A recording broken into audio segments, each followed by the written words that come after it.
crystal come tumbling down. It's the broken heart of a beautiful girl.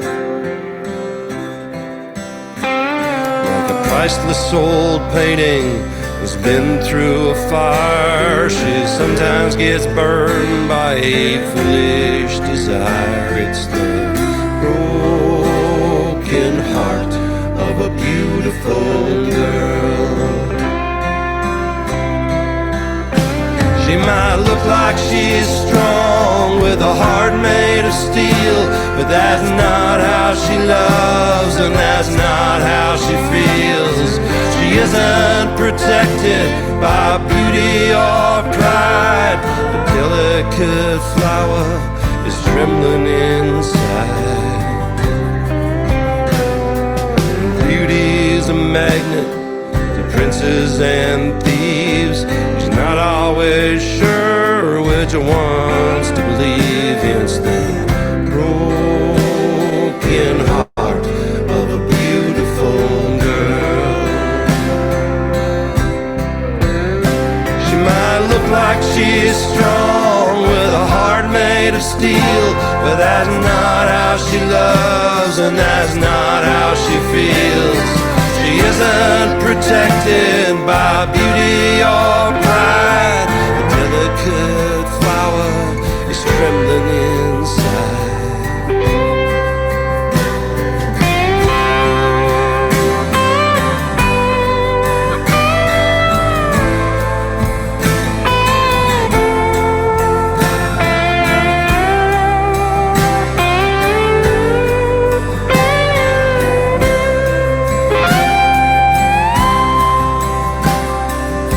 Isn't a prize to be won at the fair.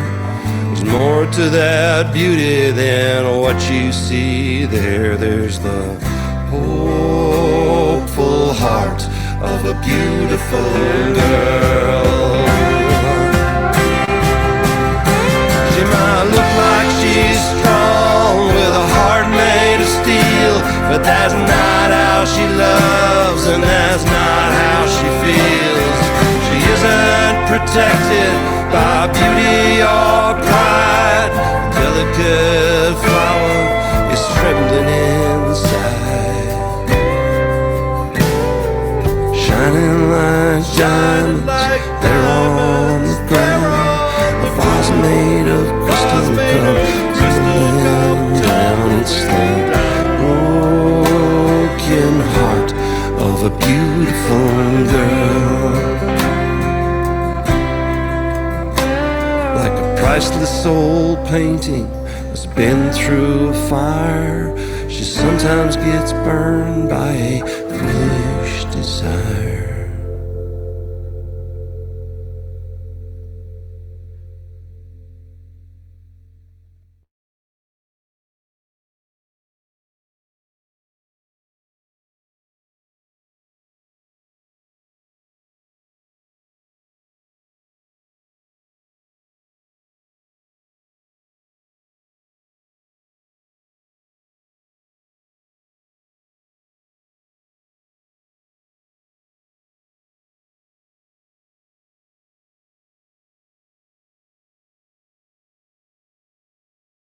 Well, good morning, friends.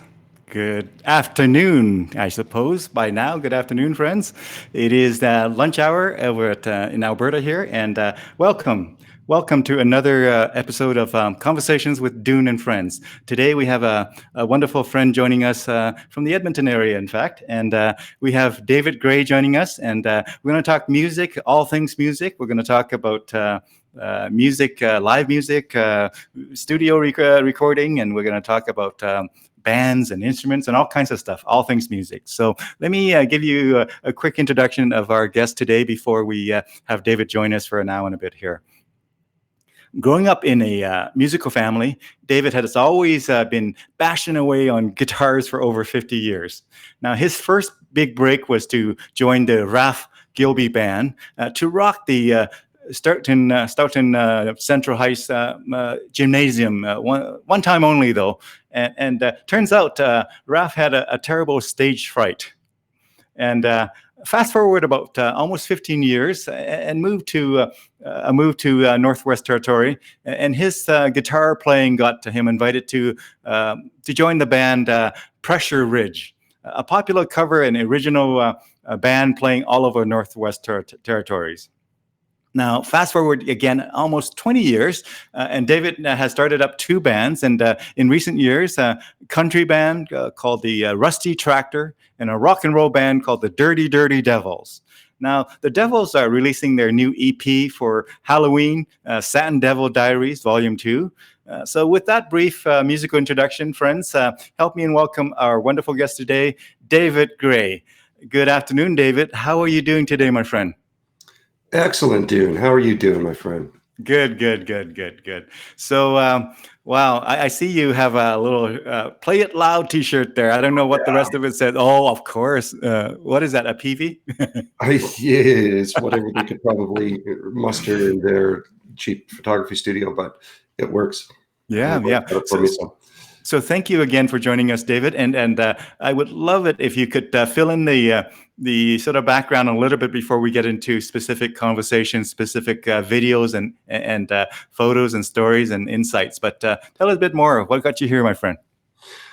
So I've been involved now with my friends Doug LaRue and Ray Olson in a trio we call the Dirty Dirty Devils for the last 3 or 4 years, and we've been slowly working at completing our first album, which we decided, we can't just do some, 8 songs and carry on. So we're doing a 15-song concept album that all fits into a story about this demonic woman from a town called Mountain River, Alberta, who has supernatural powers, ability to write contracts on behalf of God. She's or on behalf of the devil.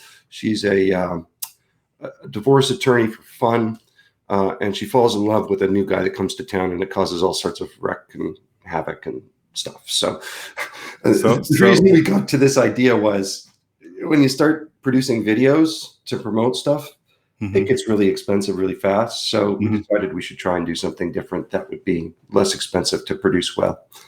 Right. And so you add some elements of drama and theatrical stuff to it. It's not just a music thing. It becomes a bit of a, what would you call it? It's a mashup of a Harlequin romance and a 70s graphic novel. So if you go on our website, you can actually see we found a graphic novel artist that could illustrate some of the scenes from the drama. So we've had fun using those. That's the if you show the pictures, there. That's our girl Charlene Kincaid, Devil Woman of Mountain River, Alberta. Oh, and that's the first guy she kills. It's not the last one.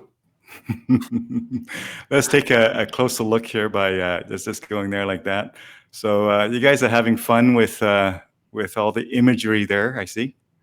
It's you'll see on that the outline of her demonic form. It was just kind of fun. It's one of these things that sort of grew organically, and the funny thing was it actually influenced the record. There were some songs that we wrote specifically to fit into the drama, and some songs that were changed to fit into the drama. So some parts of the drama that were changed to fit into the songs. So it turned into really quite the hobby. And hobbies are important during difficult times that we're facing COVID-wise. And I mean, you have a full and rich career in quote unquote your day job and whatnot. And when you engage in music, you want it to be fully immersive, and you want it to be rewarding. You want it to be fun. And sounds like you guys are making some cool stuff there. Yeah, we hope people enjoy it. We've had good feedback on the first EP that we put out, and now we're coming out with the second one, and we're starting to work on the third one. So we've been, slowly releasing the finished songs recorded in the studio in chunks, sort of 5 at a time. Very cool.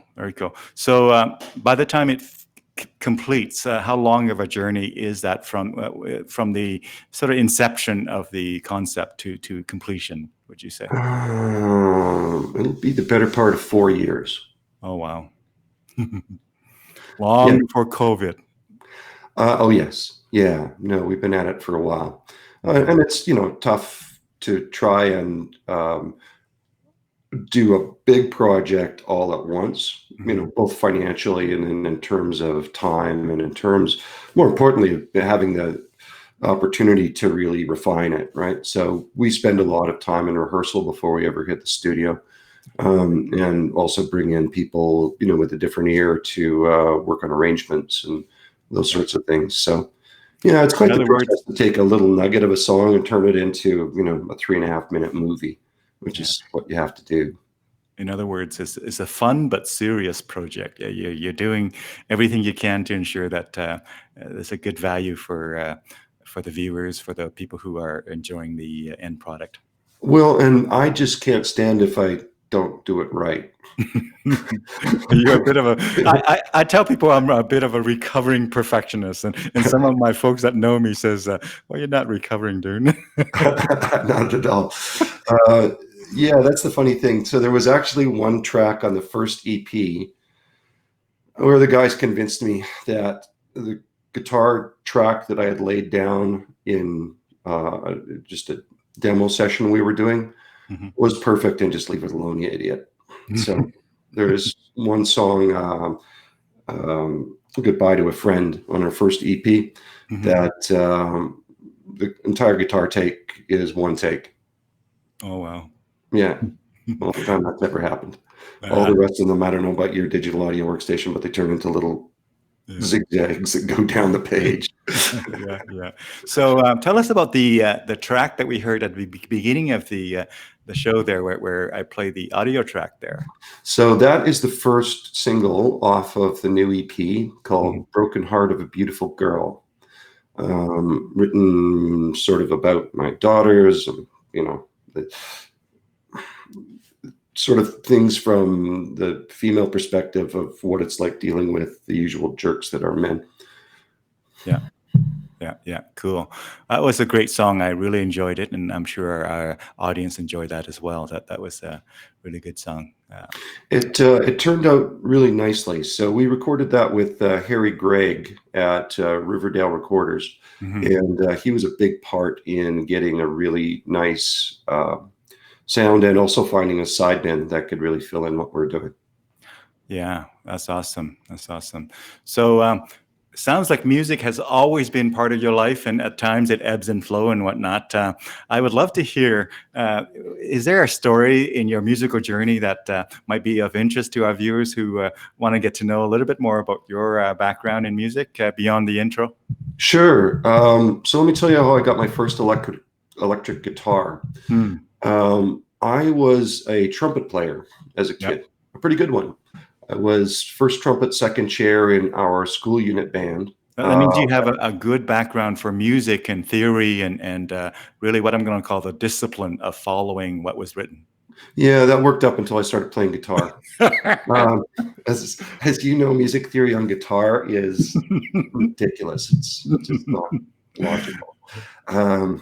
So anyway, I got an electric guitar after I was invited by the bandmaster, who had sort of taken me under his wing, to play guitar in the school unit jazz band. So this was a first for me. I mean, I played guitar, like everybody else, with the little dots and playing, tabs, playing songs. But then he said, "Okay, well, I want you to do this." So the first thing was to figure out, how to play a C, add 9, add 11, all those funky jazz chords, right? That your fingers got to bend funny. Yeah. Anyway, it was a really good learning experience for me to pick up on all of that, more advanced chordal structure and, learning to read lines on guitar and that sort of thing. Yeah. But nobody could hear me because I was playing a little acoustic guitar, right, in a room full of saxes and trumpets and trombones and drum kit and bass. So my mom, bless her, traded an old pair of my skates to Mr. Fraser for an old electric guitar that he had. Yeah. I still remember that thing. It was the frets were so sharp that it cut your fingers on them. It was a terrible, Yeah, terrible I guitar. had similar guitars. And then she got me a little trainer amplifier from Weyburn. And the first time that I went to band practice with the electric guitar, like the entire room just, what's that noise? Anyway, that got me into, being able to join the Ralph Gilby band. And then from then I sort of just carried on, playing on my own until I went up north. The first thing I bought with a real paycheck was a good Ibanez that I had my eye set on, a hollow body archtop Strat. Still have that guitar. It's a very cool guitar. And I went over to a friend's place to jam with him. He had a guitar and an amp. And the next thing I know, I get this call. Is this Dave? Yeah, Dave Gray. Yeah. You have a guitar, right? Yeah. An amplifier? Yeah. You know how to play, right? Well, yeah. Okay, well, you're in the band. We're playing in Fort Smith on Saturday. Literally, that began about a 5-year adventure with Pressure Ridge, where we toured all over. We backed up Colin James and Yellowknife. We played the King of Lake Jamboree in Holman on Victoria Island, north of the Arctic Circle. Inuvik, Fort Norman Wells, and then even coming down into Fort Chip. So it was a blast. We had a good time, and that was back in the day when bands made money. Yeah. So Our friend Tony Poirier says Ibanez rocks. I have a few Ibanez as well. One of them is the I don't know if you know the FR series. I want to say FR series, but they make some really good guitars. They do. They're awesome. I have 2 of them. One I had to trade Godin and an amplifier and an old guitar synthesizer to get it back from my daughter, who I'd lent it to. But I have this lovely maple neck blue Ibanez full rock and roll whammy bar beast. Yeah. Now I know you're into keys a little bit as well. Tell us about the story of how you got into keys, how they compare to guitar for you, and how does that translate to your gigs when you were gigging? As a keyboard player, I'm a hell of a short order cook. I mean, I can chord on keys and can pick things out if I sit down and do it, but I'm by no means a fluent player, and I can't sight read or any of that stuff. Quit piano lessons after 2 years because trumpet was a lot more fun. Yeah. But I rented a Kurzweil K2000 back in 1992, and that synthesizer was just mind-blowing. What you could do to it. So I spent a summer deep diving into the sub menus of it and being able to split up the keyboard between different orchestral sections and all the things you can do with those machines. So I actually bought one. I now have a 1999 vintage K2000 that I've hot rodded with modern SD drives and that sort of stuff to hold samples. And it's still a magnificent machine. Right, it just makes the coolest sounds. And I mean, the build on those older things is just they were built like tanks, really truly. Yeah. So the bigger thing that I've done with synthesizers is to spend many years working on guitar synthesizer technique. Yeah. It's very different. So that Ibanez I was talking about actually has a JK or a GK3 pickup on it. Yeah. And out of that, I go to a VG99. MIDI out of that goes to a Roland Integra 7. So I can play anything on guitar, right? I can play anything that you can play on a synthesizer on a guitar. Yeah. The only challenge is your technique has to be impeccable. Yeah. Right. Any cross noise, and the next thing you know, you've got a huge noise problem on your hands. Yeah, I have a couple of those, and I have played with, of course, the GR55, got a couple of those, and got a Godin kind of built in and all that stuff. And for a short period, I was playing with that and actually performing with that on a sort of acoustic set where I was the sole musician with really vocalists that I was backing up rather than doing a one-man band with the kind of keyboard. I was doing that for a while. And you're right, there's a whole lot of different things you need to be mindful of. I found it very similar to playing slide. So the best advice I've ever got on playing slide guitar was from Dwayne Allman, who taught Jeff Beck how to play slide guitar. And that's why Jeff Beck now plays with his fingers. Because when you play fingerstyle, you can actively mute the strings that you're not using. Yeah. Right? That's how you get that clean sound. Yeah. You know, people who play acoustic guitar, who gets onto electric guitar and they go distorted sound, they learn the importance of muting and all of that. And then I think this whole kind of synthesizer setup is taking that to the next level beyond, in terms of muting and all of that, is even more critical and more. Yeah, any stray notes sound like crap. I don't know why it is, but it's almost always it'll hit like it'll hit at least one semitone away from where you want it to. Yeah. So fun stuff. So technology is certainly fun, and when we play with it after a while, we can decide whether or not it is ready for prime time or not, and how long we go with that. But cool. Yeah, and whether it's musical, right? Yeah. And the other thing is, even if you can do it, the question is in the band context, if you have a keyboard player already, well, they're going to be a lot more versatile, focusing on that alone rather than a guitar player trying to cover. So because of that, I ended up not using it too much, because in the bands that I do play in, pretty much they all have keyboard player who, two keyboards, and they're quite fluent at it, and so I leave that to them. But once in a while, it's kind of cool to have fun with this one man guitar thing that tries to sound like a keyboard. Yeah, I've been trying to use it for like horn swells and that sort of thing, right? So it's duplicating the notes that are being played on the guitar, but then turning it into a horn section, right? Yeah. And sometimes that can be effective, but you end up doing so much tap dancing, you like Fred Astaire. Oh yes. Here we are with the pedal of all the guitar stuff already, and then now you got this synth with all the stuff on top of it, and then you got a blender kind of pedal that you have to blend and mix and all of that. You're basically a guitar player, a keyboard player, and trying to be the sound guy at the same time with mixing all those things with your feet. Yeah. It looks like somebody took the bridge of the Enterprise and put it on the floor when I have that rig all laid out. Yeah. So, cool. Tell us more about this project that you've been working on. There might be a good time for me to show either a video or an audio clip.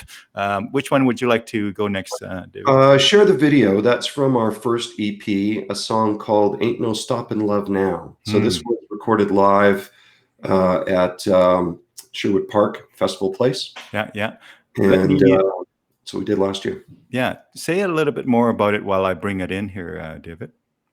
Sure. So this is a softer side of the first EP.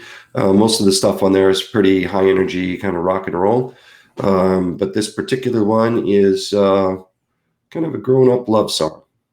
It's about when not everything is going right, but you're there anyway. Cool. Got it. And so I'm just going to bring it in here, and let me know if you can hear this sound properly when I go ahead and bring it in.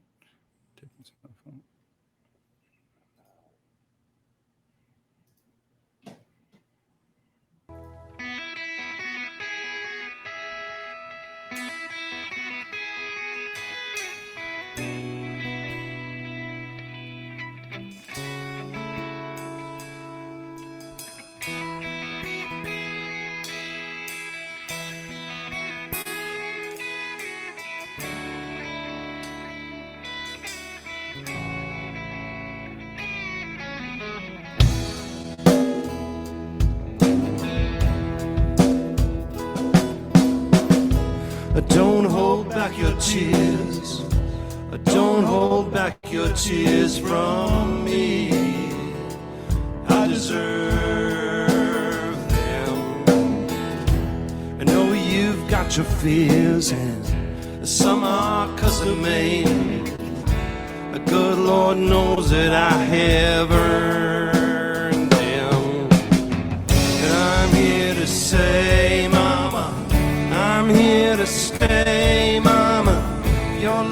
I'll find you, I'll be beside you. We've come a long ways, we've seen some tough days, but there ain't no stopping love now.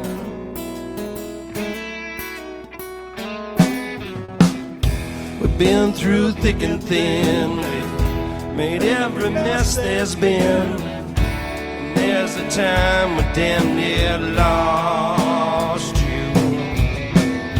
I've had my ups and downs, my world keeps spinning round, and girl, I know how much that cost you. But I'm here to say, mama, I'm here to stay, mama. If you're lost, I'll find you, I'll be beside you. We've come a long ways, we've seen some tough days, but there ain't no stopping love now.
Found me running wild, gave me a precious child, and I still pulled against the reins.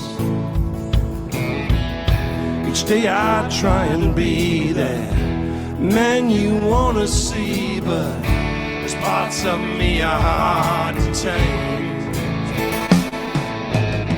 And I'm here to say, mama, ain't gone away, mama.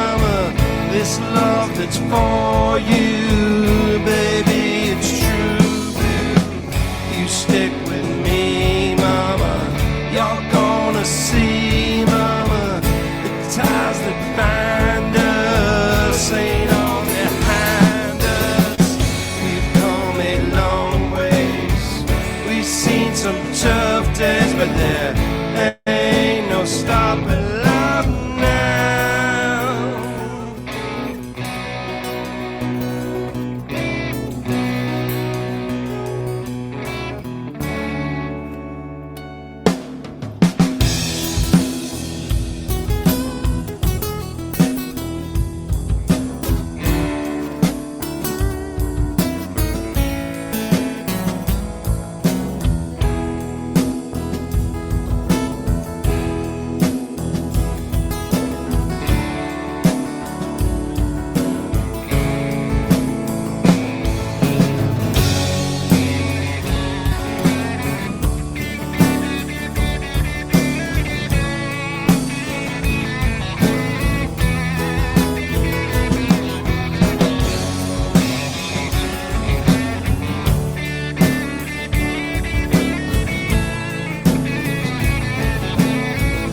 Thank you.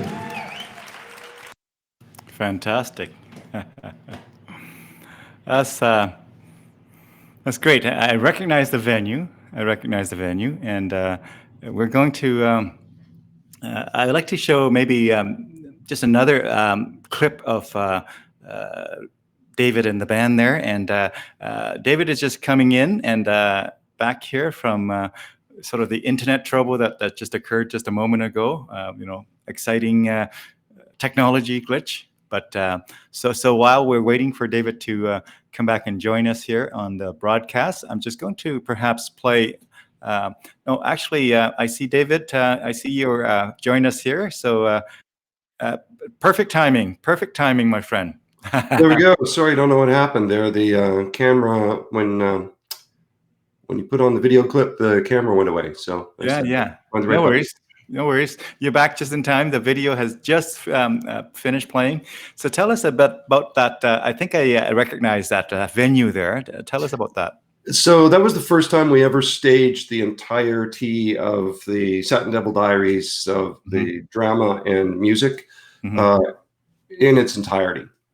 We got actors from Rapid Fire Theater to come in and give voice to the drama part, and then that was the first time we've ever played the full 15-song set list.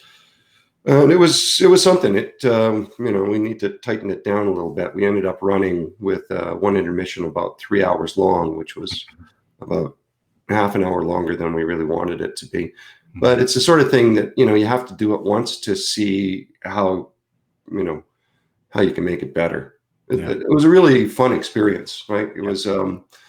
I felt like we played well for the most part. There's a few songs that needed to be tightened up, but it was fun to get a bunch of friends out and do this crazy thing. It was a festival place. I noticed. Yeah, it was festival place. Yeah, beautiful venue, beautiful, right in my my home. I'm going to say my hometown, but really, we moved here about 18 years ago. Wow, is that right? No, 16. Yeah, you're out in the country there, are you? We're basically we're on an acreage, but it's not really a country. We actually across the street from our subdivision is the regular subdivisions. So we're just the first acreage subdivision before you head out of town.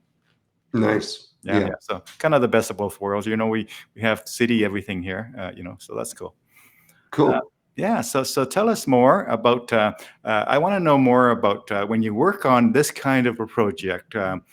Do you have a funny story that happened to kind of occur that you can share with the group in terms of things that happen when you're working on a project that's fairly serious, but you're also trying to have fun, and you're working with a lot of different talents of all kinds because you're trying to kind of have it multifaceted and not just music. And is there a story that you want to share about this journey of like you said, almost 4 years since inception? Yeah, so the whole thing kind of broke out. We're very fortunate in that Doug has a lovely area in his shop, right, that's set up, perfect for band rehearsal and recording. So our, usual practice was while rehearsing, we'll stop, have a break, sit around the table, have a drink. And it was that break process where this whole notion of, hey, let's do something other than just standard video came about. And within, I don't know, probably a week, I had written the first draft. I don't know what it's like for you writing songs, but for me, writing anything, it just comes like a bolt from the blue, right? Like I expect to be creative, and I expect to be creative, in short order. And my muse had better show up, on time. So it was kind of fun. And the challenge, of course, is always you can generate a bunch of stuff, but then you got to go make sure that it actually works and it's logical and no run-on sentences, all that sort of stuff. Yeah. So if I was to ask sort of roughly how many people are involved in this project, do you have a count in mind, whether a major role or a minor role or a helping role, or Oh yeah, so we had a crew of about 15 Mhm. to put on that performance. So Right. 4 techs, is that right? Yeah, 3 cameraman, 1 sound tech, and then Festival Place had soundman and key grips, then the half a dozen actors, and then we had 4 guys in the band. Yeah. So it's a lot of coordination. A lot of coordination. Yeah, we ended up. We're very lucky that Doug's got kids and relatives in the theater industry, so Mhm. we actually had a stage manager. Like it, Oh, cool. it was, yeah. So everything was well coordinated. We had the audio video put up the images that we have for the things that was going on. And Yeah. it's for as we had as much fun as you can on a budget. Yeah. Right? Like that's the big thing with all of these aspirations is that it will take a while if they ever pay for themselves. Yeah. But sometimes you just have to do it anyway, right? Like I don't know about you, but I'm driven to create. If I'm not creating something, I'm not happy. Mm. Yeah. So, in other words, it's an investment in life, really. you know, Yeah, I know that's the best way to put it. you know, I mean, like we'll push again and see if we can, get that next plateau of selling 1,000 CDs and selling a bunch of T-shirts, and eventually it'll come around. We'll keep take, at it till it take does. take us for a quick tour through the website there. I'm just going to again feature it here, and so we can take a quick look here. Tell us. Sure.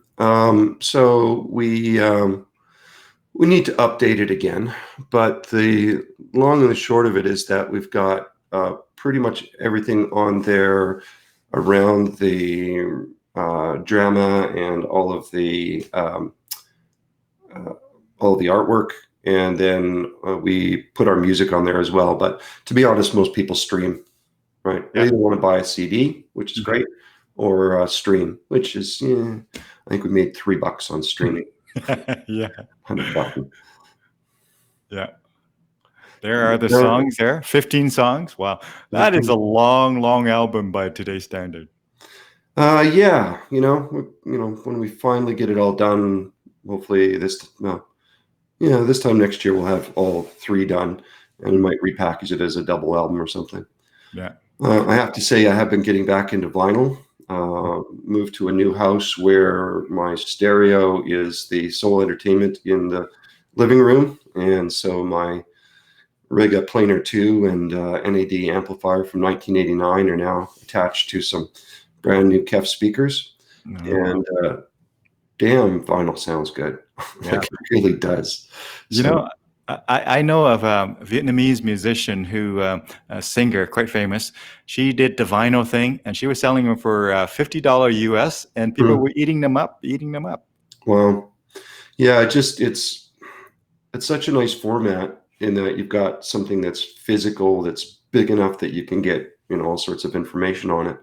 But then just the sound quality that comes out of it compared to digital MP3s and even the waves. Yeah, yeah. So, well, so you're basically taking a little bit of a retro trip down when you memory lane when you go into your living room there or your music room, as it were. Yes, I do. Other than the foot-wide subwoofer that's tucked over in the corner, we didn't have those in the '70s. Cool, cool. Now, let me know if you want me to click on any of these links here, but viewers can check it out for themselves. There's some press Click kit. click on graphics there. You bet.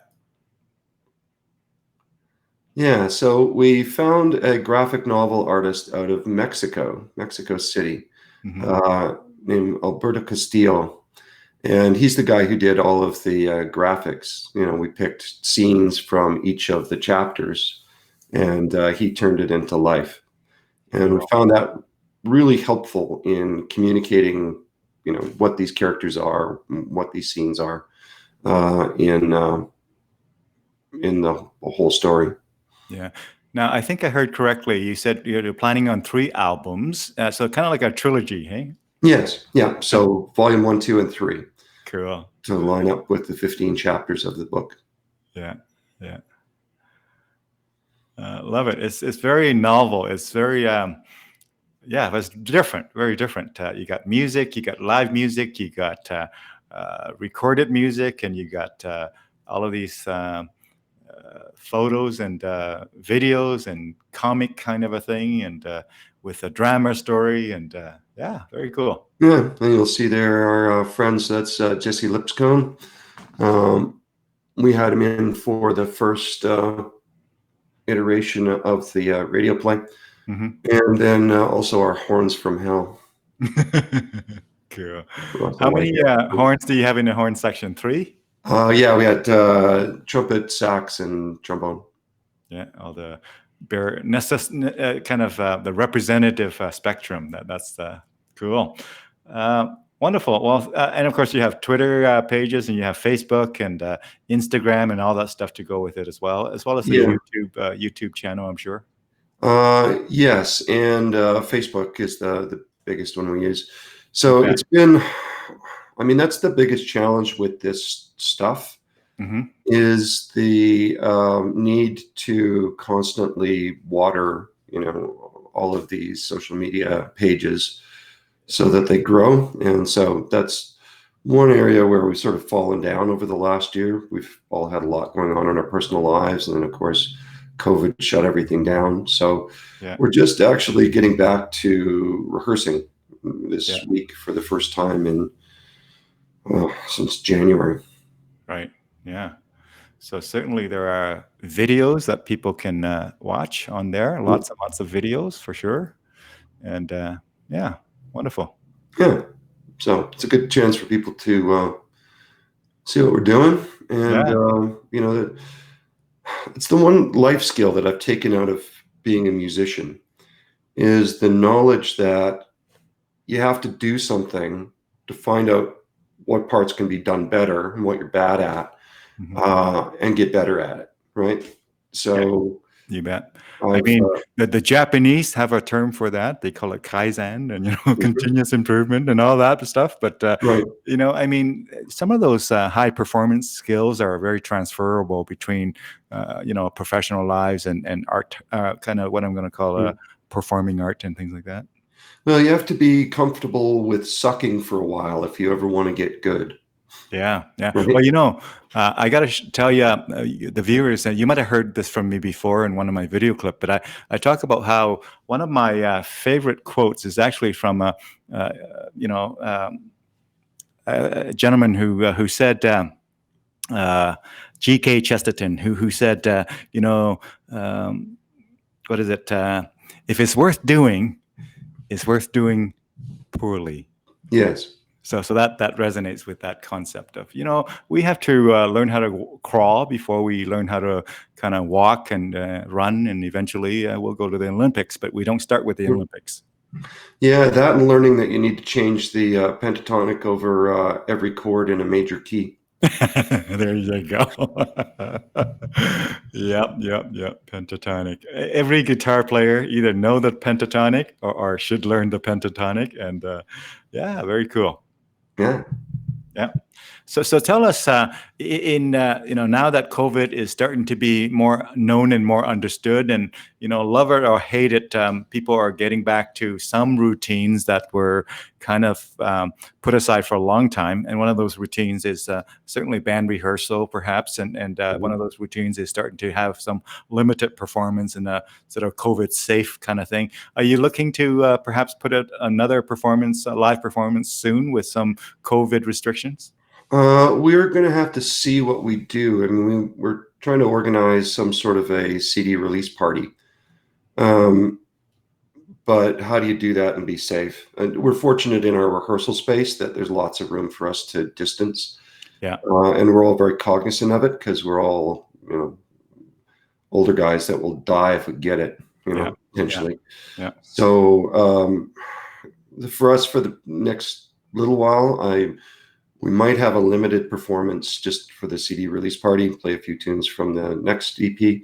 But in terms of big, packed auditoriums, we're going to be a while away from that. How about a How about an online live presentation from the rehearsal space that you spoke of there? Kind of decorate it up and do it from there. Would that work? Yeah, we might do something like that. I've also got a full video production facility associated with my business, so Hmm. um, we'll do something. Haven't figured out what. Yeah. Well, you mentioned it, so I'm going to dig a little bit. Tell us a little bit about your video production and your business, and it's Huh, just as much as you want to share. Obviously, sure. you said you want to kind of focus this conversation mostly on music, but share as much as you like to about your business, my friend. So in real life, call it that, I'm an economist, an energy economist, and have been working in the utilities field since 1989, when Christ was a cowboy. Um, and I'm starting up a new business called Enterman Solutions. That is the first retail company for electricity and natural gas to combine low costs for electricity and gas with a program designed to help you reduce your energy usage, make good energy efficient decisions, implement home automation where it makes sense. Basically, what I want to try and bring to the table is both a more honest approach to selling people electricity and natural gas, and a more helpful approach where Mhm. we can help you figure out where it makes sense to cut your consumption. Yeah. Because that's the only way to cut the biggest part of the bill, which is now the distribution charges, Mhm. is to cut consumption. Yeah. Yeah. So, Cool. yeah, I do boring stuff for a living, but we're Hey, that there's not much more necessary stuff than energy, my friend. You're in the energy sector, and you're evolving, and you are trying to create a brave new future where it's going to be, in your vision, different than it currently is. So that's exciting stuff, my friend. yeah, it's sort of right up my alley. I used to run the office of the Utilities Consumer Advocate for the province. Yeah. That was something that I was involved with from startup until I left in 2009, when I had cost the utility companies too much money. Cost them, rough numbers, $500 million in rate disallowances, and they didn't like that, it turns out. Um, You were too tough of a regulator. Is that what I'm hearing? I was the advocate, and I was too effective of an advocate. Mm, yeah, Yeah. yeah. Which would actually remind me of a bit of an anecdotal kind of funny thing that I've experienced. And you might have experienced the same thing. One time I was playing with a singer, and I playing guitar with a singer, and she, we chatted during the break, and told her a bit about what I'm up to and doing my day job.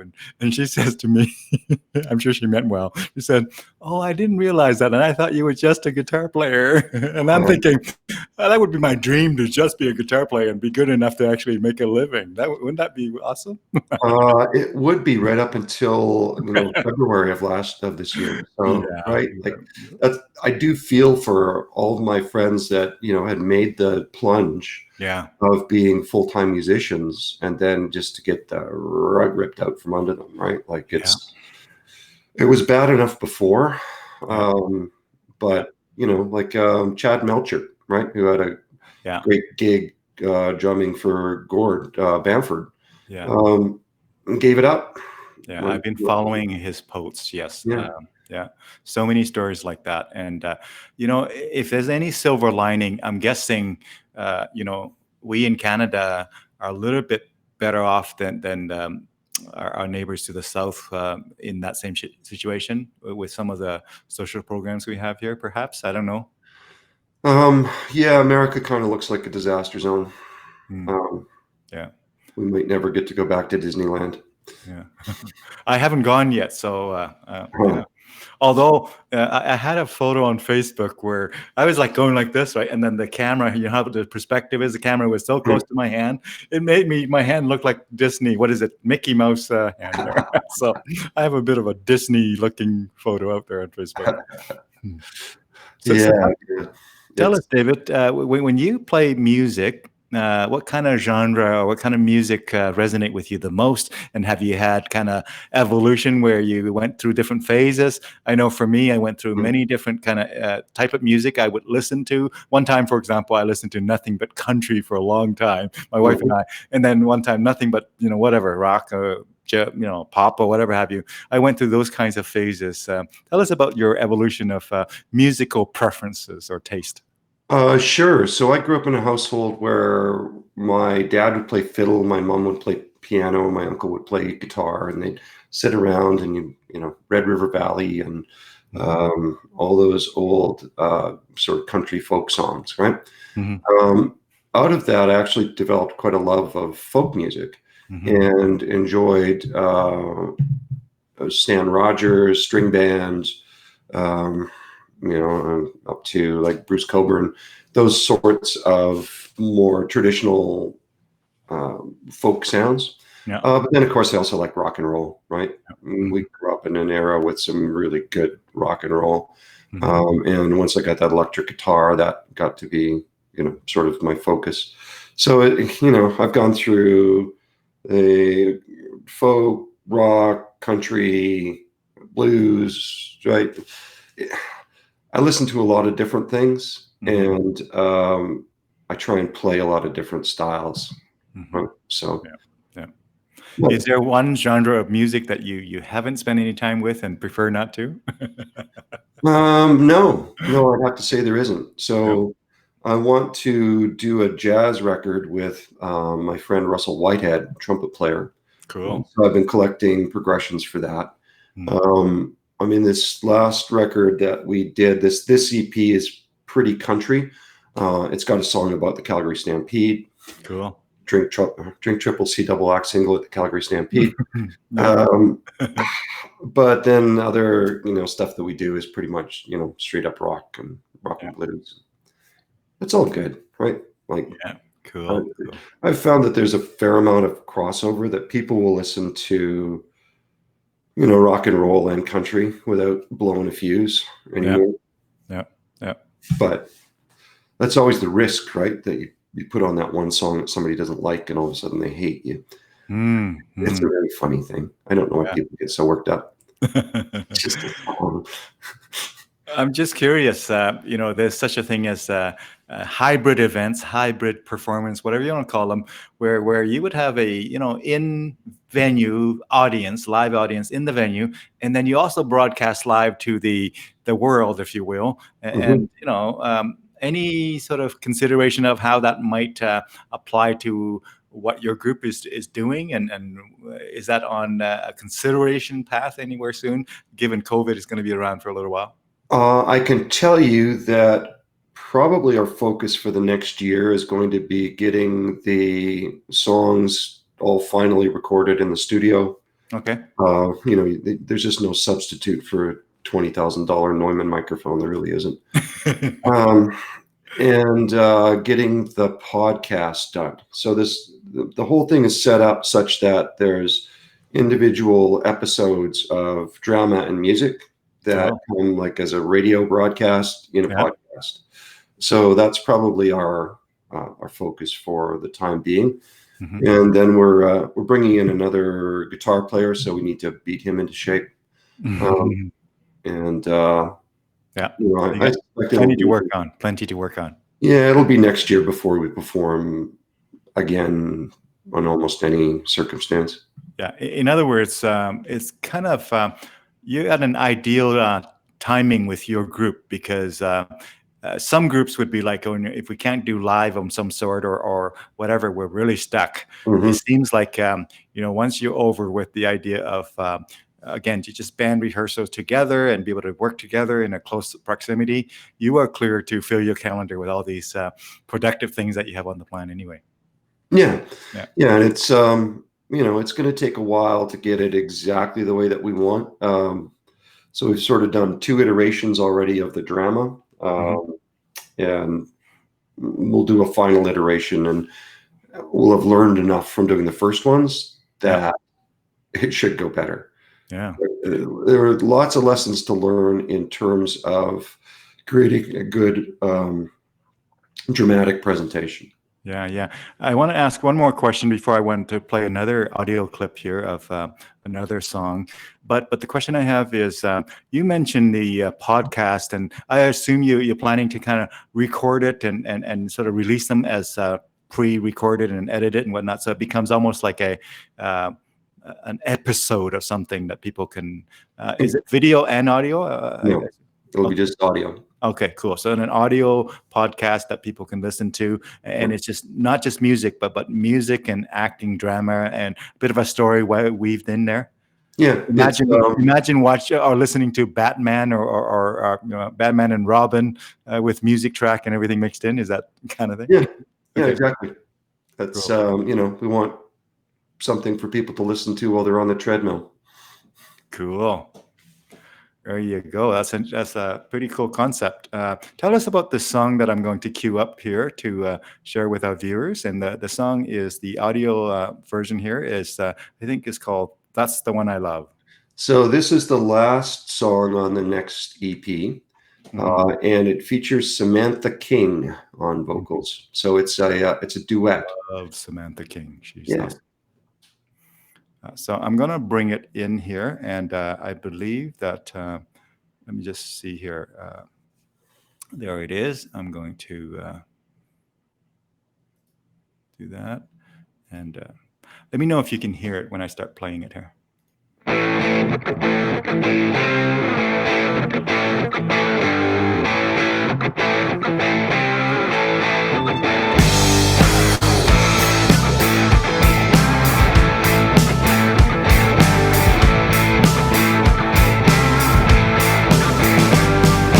I love a girl with a twinkle in her eye, pretty little dress twist around her thigh. I love a girl who dance all night, give me kisses and hold me tight. I love a girl who makes me mad, just to make up, make me glad. I love a girl who's made up her mind, decided to give me all her time. That's the one I love, that's the one I love. I love a boy all dressed in blue, bad attitude and a mean tattoo. I love a boy who's rough and tough, soft and gentle when I'm close enough. I love a boy who makes me cry, makes me laugh or makes me sigh. I love a boy who'll take me far, driving all night in his dreaming car. That's the one I love, that's the one I love.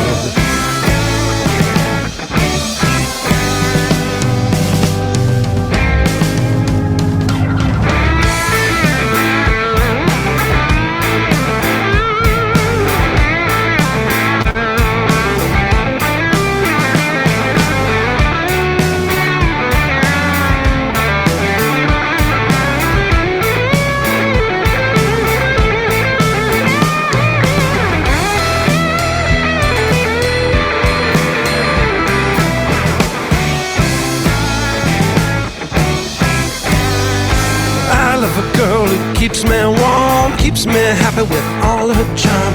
I love a girl so soft and sweet, and that she knocks me off my feet. I love a girl who can be bad, makes me jealous and makes me mad. I love a girl who drives me crazy, won't ever let my love get lazy. That's the one I love, that's the one I love. I love a boy with wandering eyes, telling me stories and little white lies. I love a boy who brings me flowers, brings me pepper and runs for hours. I love a boy who runs my way, shakes his head, runs away. I love a boy who drives me crazy, I won't ever let my love get lazy. That's the one I love, that's the one I love. That's the one I love, that's the one I love. That's the one I love, that's the one I love.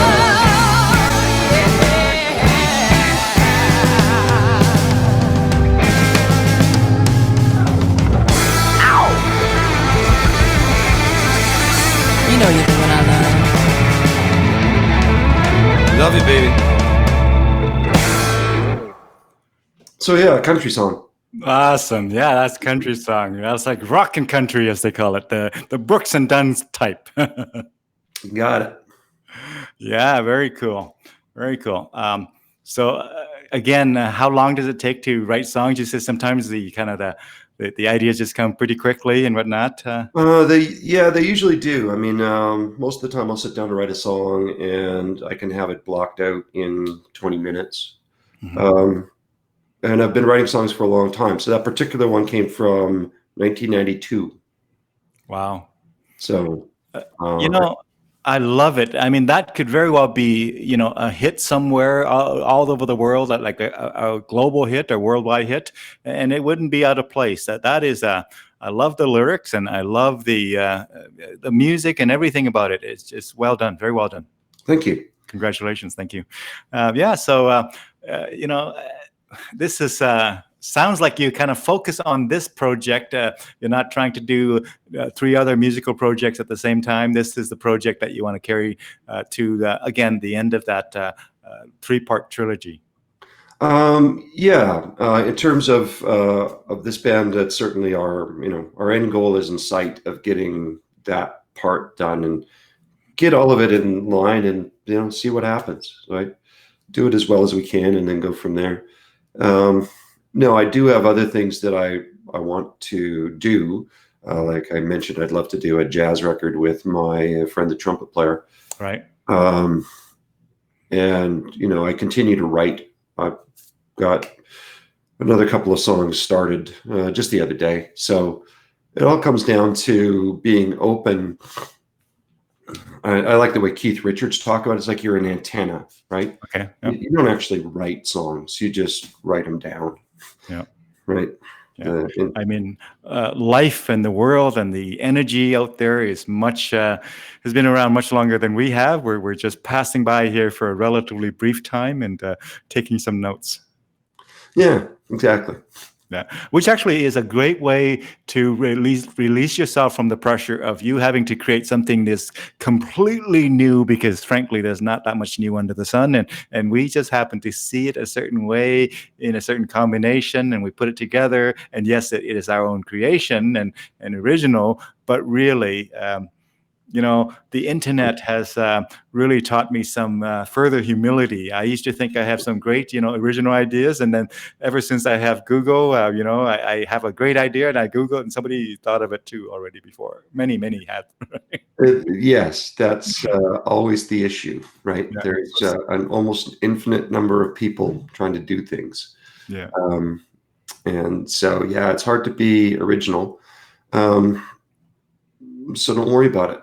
Yeah, exactly. Just be you, and if you happen to be similar to someone else or similar to 10,000 other people, that's okay. That's okay. The world is 8 billion people now. There's going to be some people who have the same ideas that you have, the same take on life that you have, right?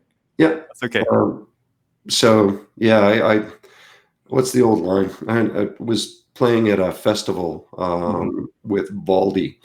And his line that I really liked was, look, if you steal from one person, that's theft. Yeah. If you steal from 5, that's research. I use that. In fact, I use that in my university teaching, but I use the number of 30 or 40. You're a little bit more aggressive with 5, but being a conservative classroom, I say, if you look at one template and you say, and you make it exactly like that is, obviously plagiarism and theft and all that. But if you look at, 40, 50 different templates and you say, I kind of like this, I kind of like that resonate with me, and you create your own secret sauce, then that's good research. It's research. Absolutely. Yeah, you're hard on the kids. Cool. Well, when I reach out to you, David, and say, I know you've been quite busy dealing with all kinds of things there, and COVID and life and everything else, and work and a move and all of that. But when I reach out and say, hey, David, I'd like to chat with you for an hour and a bit, and you said yes, were there areas that you want to talk about we haven't covered yet, my friend? We both have some flexibility here, I think. I don't have a client meeting yet, but any areas that we haven't talked about you want to touch on? Well, we could talk about guitars more, but I would love to. Sure. So what's your favorite one right now? Because my favorite one is one I just bought out of Texas, a Fender American Deluxe Strat that's got the S1 pickup switching on them. Yeah. So you can essentially turn 3 single coils into one giant humbucker. Yeah. I run that through my stack, and it sounds quite good. You want to hear a really funny thing? I know exactly what that is, right? Because I had looked at them, but for whatever strange reason, I have many guitars. Let's not even say how many guitars I have, right?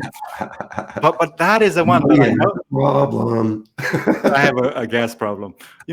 That is the one that I knew I knew I would enjoy, but I just haven't bought it yet, right? And so yeah, Fender S1 Deluxe. I mean, probably the noiseless N3. Yeah. I mean that is an awesome, really. I want to say best of both world kind of thing. It's not quite kind of pure single coil, but it's got all kinds of things. Yeah. It's the most sonically flexible guitar I've ever had. Now, I also have a matching Telecaster, right? Both of them in Arctic white with the tortoise shell, because, why not?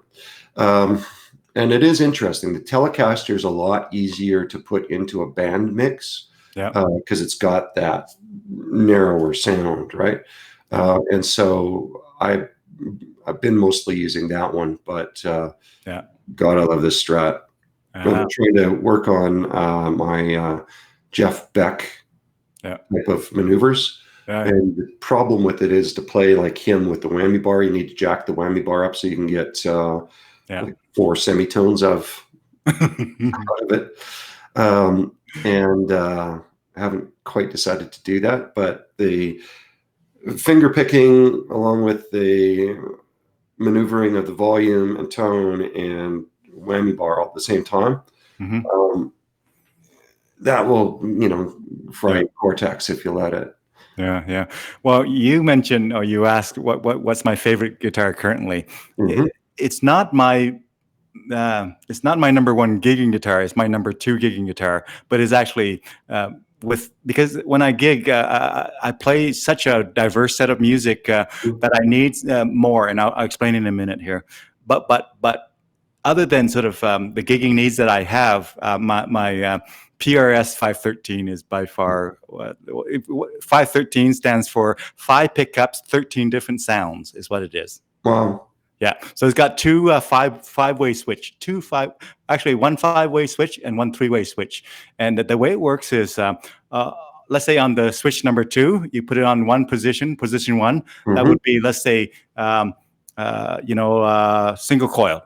It's all 3 single coils what you get, right? And then in the second position, you actually get basically all but at 30% less of the coil that they actually tap out 30%. Yeah. And then at another position is full. The full coils are in there. And then on top of that, you have the 5-way blade that switch everything on top of that, right? So connected to a good amplifier, you could cause people to lose bowel control. So, and it looks very fancy too. I have, most of the time I just purchase guitars and whatnot, but that one was the one that I actually traded a Fender Strat for. At that time, I wasn't sure if I liked Fender Strat, so I traded a very awesome Fender Strat, which a musician in the local community loved it and whatnot. And but anyway, it was but for gigging, a much less expensive guitar is what I use for gigging, number 1, because it has acoustic 12-string and everything in there as well, right? What it is it's a Fender / Roland thing called the Roland VG5. You're probably familiar with that. So I have the line 6 version of that, but line 6 is more complex and flexible, but I like the Fender Roland combination. So that is actually, I have 2 of those, and as a backup, if you like something for gigging, you want something similar, kind of in case it breaks down and you got to go to a gig and you just don't want to switch it up. So anyway, that is actually my go-to for gigging, just because it can do 12-string, it can do it can do all the drop tuning and alternate tuning. I don't really use it for that, but I use it for 12-string and acoustic and humbuckers and single coil, tele, everything in between, one guitar. I can basically get that same sort of combo out of my VG99 Roland processor, right? So it is neat to be able to just push a button and all of a sudden you're tuned in open A. Right? This one here, the VG5, is much simpler than any kind of synthesizer like that. It just really is a really well modeled of all of those different guitar types, and that's all you got. You still plug it in at 1/4 inch coming out, and if the computer dies or the batteries dies, you still have a Strat on there. It's still a full Strat. So that's my gigging guitar. I treat them all as gigging guitars. I have to admit, I don't idolize guitars like some people do. I ended up buying a used Stonebridge for my acoustic. I don't know if you know of Stonebridge, but they're a brand for North America of Furch guitars out of the Czech Republic, and they're beautiful. Like they're made really, really well, and they give me that big, Pete Townsend bashing on a Gibson J200 sound. So before I got the Stonebridge, I actually looked at Gibsons. I rented a Hummingbird, $5,000 guitar. I couldn't use it, right? Because, well, number one, I didn't actually like the sound of it that much. I thought it was a bit closed. But number two, the thing's a piece of art, right? If you nick it, there goes $1,000, right? So, screw that. I want guitars that I can bash into mic stands and not really care about it. That sound good and play well. I had a Gibson J45, and it was also to my mind too dark and too boxy. I have Lara V guitars. They're a lot. In my mind, Lara V is not quite as far as a Taylor in terms of the bright sound, so just a bit shy of that. But Gibson were just a bit too dark for me. A bit too dark, way too expensive, and way too delicate. Right? Like, the only one that tempted me, they actually had ones that were like a natural finish. But even with that, it was $3,500 or something for one of them versus $1,700 for this Stonebridge, which is usually about $4,000. But because it was a demonstrator, I got a good deal on it. I have a very interesting guitar that I like for what it is, and that is a guitar that has no wood in it. All the Kevlar and whatever have you, and even the bridge and everything. There's just no wood in it at all whatsoever. And wow, that thing stays in tune like you wouldn't believe. I would have it in all kinds of humid or dry or whatever for months and months and months and months. Pick it up, put it through a tuner. It's perfect tuning still.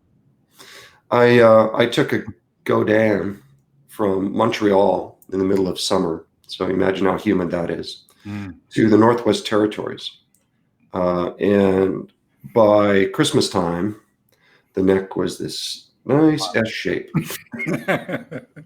With my new acoustic, I've got the full on, the moisture packs and moisture monitor. And it's a very difficult country for acoustic guitars. I mean, this guitar, it happens to be what's called composite acoustic, so CA. So composite acoustic, and I believe it. I haven't done it myself, but you can actually put it in the lake, soak it up in water, pick it up, and it'll still be just fine. Because again, it's just all Kevlar, and there's just no wood in it whatsoever. And so that's an interesting kind of thing.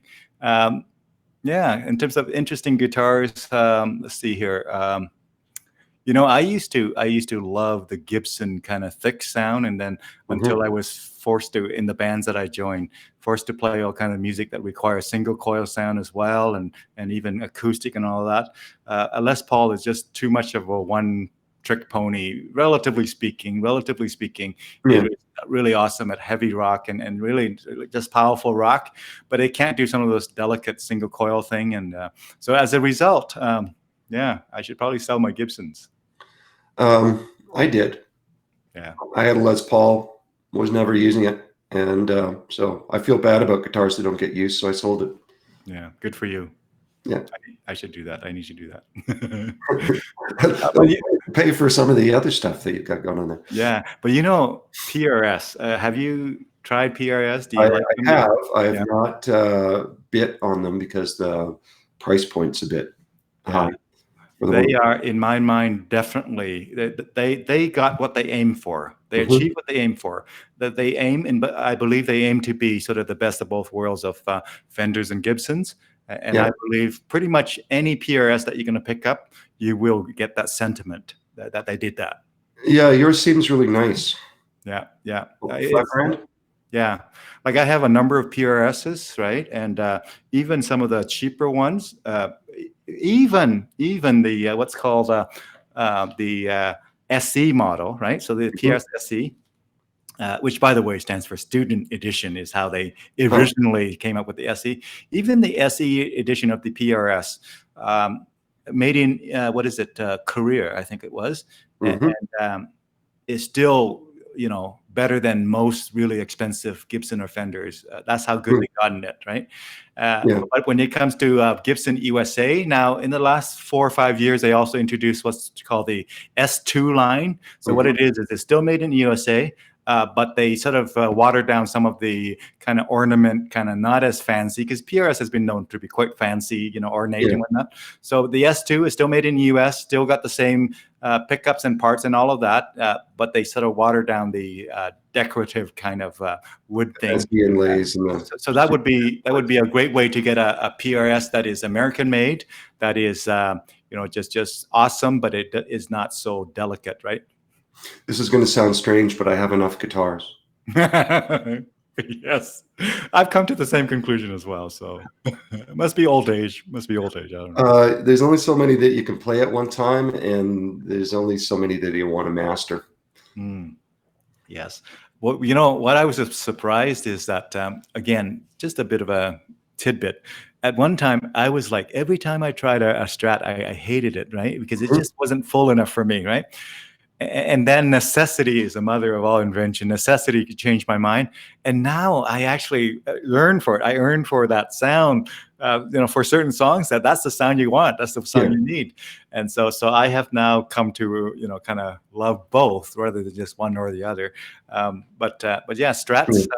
Yeah, I just love the way that you can really dig a note, right? You could take yeah, a note and bend it up, and yeah, shake it around, bend it back down, and it'll still be there, right? yeah, There's such a resonant guitar that they're not. The acoustic qualities of a good Strat, is as important as the electric qualities, right? yeah, What's the old rule of thumb? If a guitar doesn't sound good unplugged, it will not sound good plugged in, right? yeah, yeah, yeah. And I could quite happily sit on the couch watching TV and Yeah. noodle. Yeah, yeah. And then there's the telly, right? For Mhm. whatever reason, in my view, I just didn't like the look of the telly, right? So because of that, and because of whatever, I just never got into telly. And then one day I got a telly, what they call the Nashville telly. You know what I'm Mhm. talking about? So it has actually a third pickup exactly where the Strat would have it, Yeah, and they wire so that you basically on that same guitar you have full blown Strat or full blown telly, right, on yeah, one guitar. And so it really won me over when because there are some songs that Telly just does stuff that a Strat can't, and yeah. then some strong, so to have both of those in one guitar, right? Now they would win me over if they did what they did with the 513, where just give me some humbuckers in there as well, and we're good. Yeah. Well, it's, I do love the Telecaster. Yeah, In terms of a sweet guitar to play, it's easier than the Strat. really. Neck's a little narrower. Hmm. It's easier to shred on them. And if you actually ever listen to a lot of Jimi Hendrix's original stuff, Hmm. all that was done on Telecasters. Oh, really? That would Yeah. surprise So me. you can get Mhm. a big rock sound out of a Oh Telecaster. yeah, I mean Keith Richards, right? I mean he has his choice of guitars, I'm sure, and he chose Yeah. to go with that, right? So Yeah, and he uses one from 1957. yeah, it's got a lot of bite. It's got a lot of bite, a lot of Yeah. twang. Yeah, yeah, Yeah. And then you put it up against some amplifiers that you can lean against because they're so loud, and yeah, it's good. yeah. Do you build your own guitar, and if so, how do you find it? Or if not, why not? Um, I have modified guitars over the course of time so that Ibanez got a Jeff Beck humbucker put into it, and a fender late sensor front pickup. But I've been more or less lately, I'm just looking for the ones in the particular model. So I knew after I got the Telecaster and the American Deluxe edition that I also wanted to get the Stratocaster in that same edition for a couple of reasons. First is that they've got the locking tuner heads. Yeah. So if you ever break a string, it's 30 seconds to change a string. Yeah. They've got a really stable neck setup. They've got a really stable whammy setup. And the necks are contoured differently. So they start out with a thicker radius at the bottom of the scale and go flatter as you go further north. Yeah. And so they're really easy to play up high and sound really chunky when you're playing power chords. Cool. Guitar wise, I was going to say this whole locking tuners, I just love them. I mean, if I look at a guitar and it has locking tuner, one that doesn't lock, have locking tuner, I'm always going to go with the one with locking tuner. And there has to be a very compelling difference that would cause me to pick one without locking tuners. I'm a strong believer in that. It's one way to keep them from going out of tune. Yeah. And tell me, in terms of other gear, and I know you play with the VG99. Have you kind of had your run with the independent pedals and sort of gone away with that and did away with that? You're kind of done with that? Yeah, I never actually used many, chock-a-block, the little pedals. Yeah.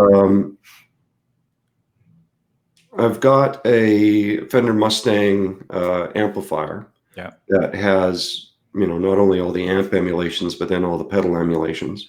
Mm-hmm. And I've got the VG99, which gives you, again, amp emulations and every pedal that Boss has ever made. Yeah. And then a control pedal board for that so that everything can be, tap dance. So when I've got that, and then pedals for running the synthesizer, and then pedals for running a vocal harmonist, you end up doing the cha-cha a lot. Yeah. Imagine me doing that. Plus, I have the Roland PK6 as the kind of like the organ kind of foot pedal. I have it right. Mm-hmm. I'm actually putting my feet on it right now. And then I have what's called the Roland backing module right here. You see that? Oh, yeah. And with that backing module and that thing, I do a one-man band, but rather than keyboard control, I'm doing my foot switches and foot kind of organ pedals and my guitar. And with all the effect that it has, and as I'm singing, there's actually harmony that I need to control. So yeah, it gets pretty busy. It does. I always remember I played a version of Hallelujah on my synthesizer guitar. And the way I had it set up was piano over all 6 strings, upright bass over the bottom 2, and then acoustic guitar over the top 4. Mm-hmm. And it was so complicated to play that and control it at the same time as singing that I don't actually recall performing it. Right? I don't know if you've ever had that happen, but there's times when your brain is just so overwhelmed in the moment of performance that it's a blank. Right? They're applauding, so okay, that's good. But I've had that happen more than once, where when I get so deep into trying to, master this thing that I'm doing all these moving parts at the same time, that go blank. So much the brain can do. Now, in terms of recording, what kind of software do you use? Do you use Pro Tools or? I use Logic Pro X. Mm-hmm. Doug uses Pro Tools. The studio that we've been using, they use Pro Tools. So, I'm sort of indifferent about them. I use Logic Pro because it works well with my Mac. Yeah, no, it's they're both great. They're both great, and it's just so awesome the kind of tools we have at our fingertip for a relatively inexpensive of a price point. Yeah. So when we recorded in 1992 up north, it was funny the way that it transpired. So my friend Danny Bodferson, who was the lead singer, the human vibrator, as I call him, also owned a DJ business. So he had this huge front end that we could use. And we ended up winning a contest. We won a CBC North contest for artists up there. Kick butt, the guys from Pangnirtung. Somebody should have taught them to tune their guitars. And so we parlayed that into, I think it was $10,000 first prize towards recording. And then he got a grant for cultural stuff. And then he got some other grants for business development stuff. And so we ended up with the first Pro Tools based recording studio in Western Canada in Hay River, Northwest Territories. Right. And it was a revelation, right? That you could manipulate all these things without having to cut tape or all the other things that you used to have to do to try and record. Yeah, pretty awesome. It's a great time to be a musician, I think, in many ways, and at the same time, it's a bad time to be a musician in terms of gigging and the kind of things that have happened to the value of the live performance as perceived by the industry, quote unquote. So it's funny because one way it's the greatest time to be a musician. In some other ways, it's not so easy. Certainly, in terms of the music business, it's terrible, right? And it was before COVID. Yeah. They have managed to figure out how to take all of the value out of music and keep it for the platforms. Yeah. Right? I don't know what your SOCAN checks look like, but mine are pretty pathetic. Even when we get played a lot, right? So we get played on the radio, CKUA in particular. Shout out to Oscar. Thanks, Oscar. And it's not, it's very difficult to see how anyone could make the sort of regular living as a musician that people were able to make even 10 years ago, right? Everything's been devalued. Open mic nights have replaced paying for a band. Like it's the economics of it, going back to my other more formal training, suck. To use the technical term. Yeah. And yet, on the flip side, from a technology perspective, access to technology, it's just never been a better time. In terms of being able to make a really good sounding recording, you're absolutely right. Like the fact that Billie Eilish, recorded her top album, which won an award for engineering in her bedroom with the sort of stuff you're talking about, right? It's mind-blowing. So the way I look at it is the barrier of entry have really lowered significantly. So the people who are going to get to that level are going to be counting on obviously having a great vision that is that can be well executed and engaging the appropriate people. A little bit of luck certainly along the way. Knowing the right people doesn't hurt either. So it's all of these other things in terms of the making it that level versus so much barrier of entry before where until you have access to those kinds of equipment, you just can't even dream of it, right? Yeah. The flip side of that is that the competition is significantly more intense and it's harder to break through. Right? Exactly. Yeah. So you're one of my number 104 or guest on your show. 108, I think. 108. Okay, so that's just basically in Edmonton, right? A lot of Edmonton, but I have international all over the world. Yep. But you think about that there's in this town of 1 million people, probably at least 300 or 400 acts that would like to break through, right? Yeah. None of them do, right? That's to me the interesting thing. There's For the amount of music scene we have here, there's been a very limited amount of success, Yeah. which I find strange. Yeah. But again, it gets back to that thing of people just don't value it like they used to, right? Yeah. And that's unfortunate.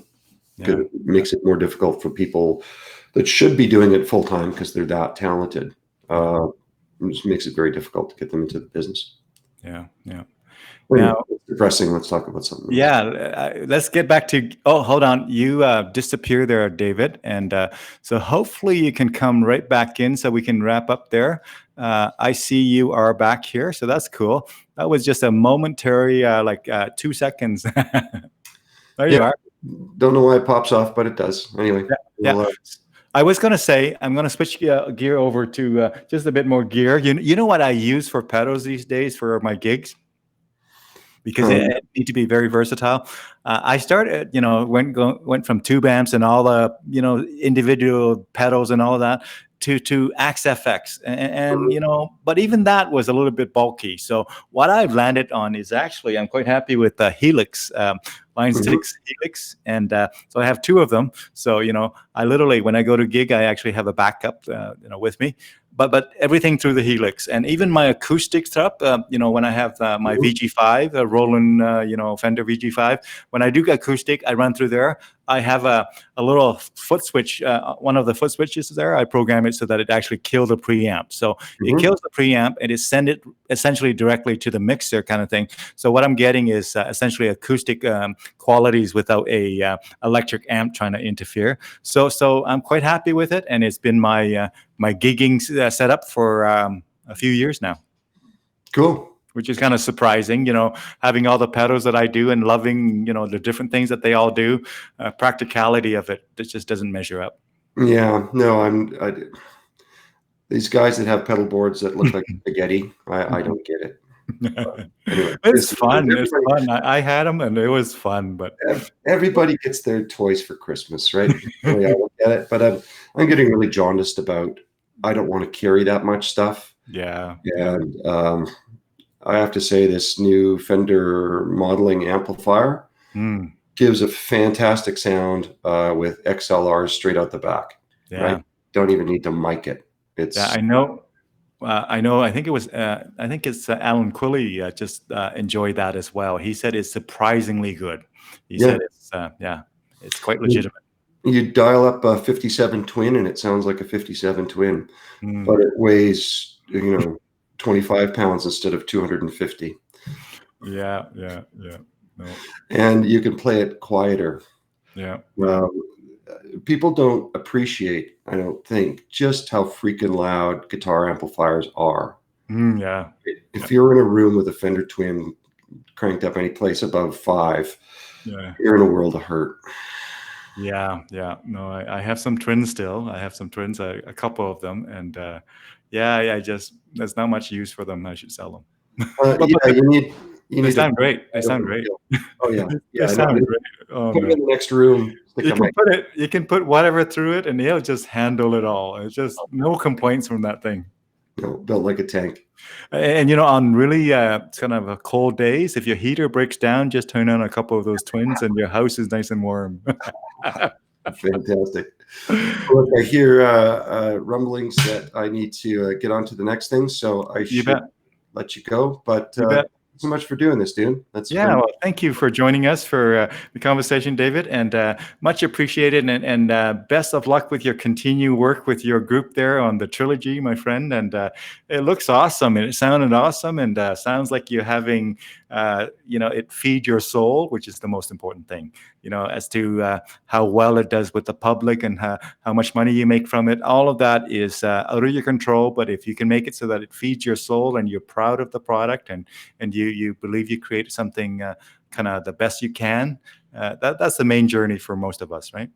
And it's always how do I do this better, right?